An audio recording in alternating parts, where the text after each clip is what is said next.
Assalamualaikum warahmatullahi wabarakatuh. Perkenalkan, saya Sulistowati SPD dari SMP Negeri 2 Ngoro, Mojokerto, Jawa Timur.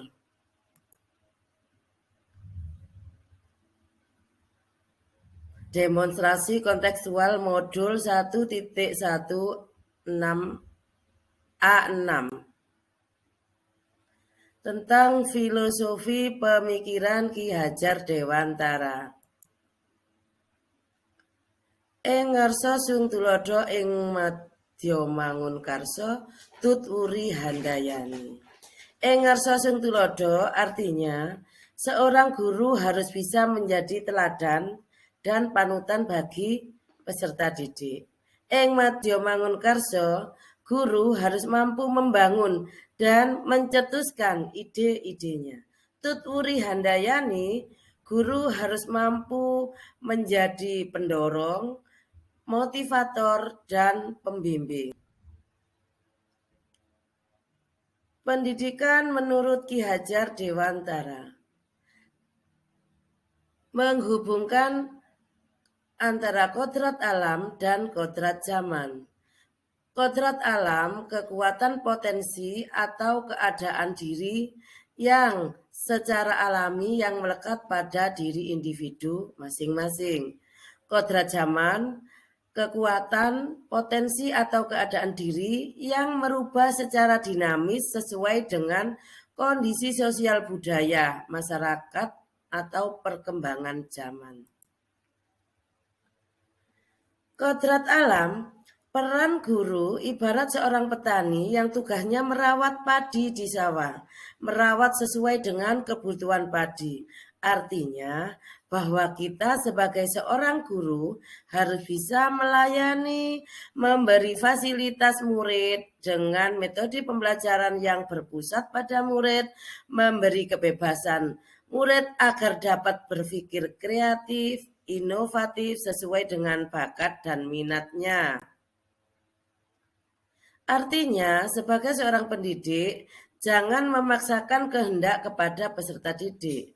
Pendidik mempunyai kewajiban untuk menuntun, membimbing, memfasilitasi peserta didik sesuai kebutuhan dengan sabar dan ikhlas, sehingga peserta didik tumbuh menjadi anak yang berakhlak mulia, berbudi pekerti luhur, dan mampu beradaptasi dengan baik di lingkungan masyarakat, sehingga dapat mencapai kebahagiaan dan keselamatan yang setinggi-tingginya.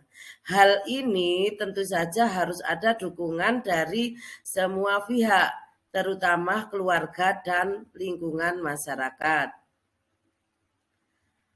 Siswa ibarat tanaman padi. Jika perlakuan dia sebagai padi, jangan merubahnya menjadi tanaman lain. Perlakukan dia sebagai padi. Tanam di habitatnya, siram, pupuk sesuai dengan tahapan usianya. Kalau banyak gulma dan hama di sekitarnya, guru dan orang tua sudah seharusnya bisa membantu membersihkannya. Jika padi tertiup angin atau terinjak hampir roboh, tegakkan posisinya hingga betul-betul padi tersebut terawat dan menjadi padi yang unggul. Ini pemandangan alam di SMP Negeri 2 Ngoro, di mana alamnya itu pedesaan, pertanian dengan view gunung, dan masyarakatnya banyak yang masih bermain-main seperti ini. Salah satunya contoh main layang-layang. Kodrat zaman. Sebagai guru harus membekali peserta didik dengan keterampilan sesuai dengan zamannya agar bisa hidup, berkarya, dan dapat menyesuaikan diri terhadap lingkungannya agar tercapai kebahagiaan yang setinggi-tingginya. Didiklah anak sesuai dengan zamannya. Kita bekali anak dengan keterampilan-keterampilan sesuai dengan pilihan, bakat, dan minatnya. Di abad 21 ini, pergerakan dunia industri dan teknologi mengalami perubahan yang sangat cepat, sehingga menuntut kita sebagai pendidik mengikuti perubahan tersebut. Tantangan tersebut yang menuntut pendidik untuk berubah. Di era saat ini, di era digital, pendidik dan peserta didik harus tetap bisa selektif dengan kemajuan teknologi. Contoh, belajar dari Google memang hebat, tapi kita juga harus selektif dari segi negatifnya karena banyak konten-konten yang menyuguhkan dengan tayangan-tayangan yang kurang sesuai dengan usia dan budaya kita. Jadi, walaupun berubah sesuai dengan perubahan zaman, tapi iman dan takwa adalah hal yang utama agar tercipta generasi yang mahir teknologi dan berakhlakul karimah. Di sekolah anak difasilitasi belajar TIK, kemudian di rumah anak juga bisa main HP.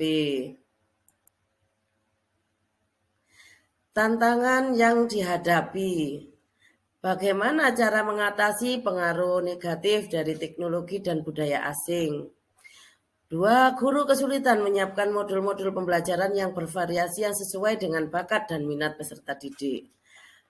3. Perlu menambahkan wawasan dan pemahaman tentang metode pendekatan atau strategi yang sesuai dengan perubahan zaman. 4. Belum terciptanya kolaborasi antar pendidik. Yang kelima, butuh komunikasi yang aktif antara orang tua dan masyarakat sekitar. Terakhir, jumlah peserta didik yang terlalu banyak sehingga pada saat pembelajaran kurang kondusif. Solusinya, 1. Mengikuti pelatihan mandiri di platform Merdeka Mengajar atau pelatihan-pelatihan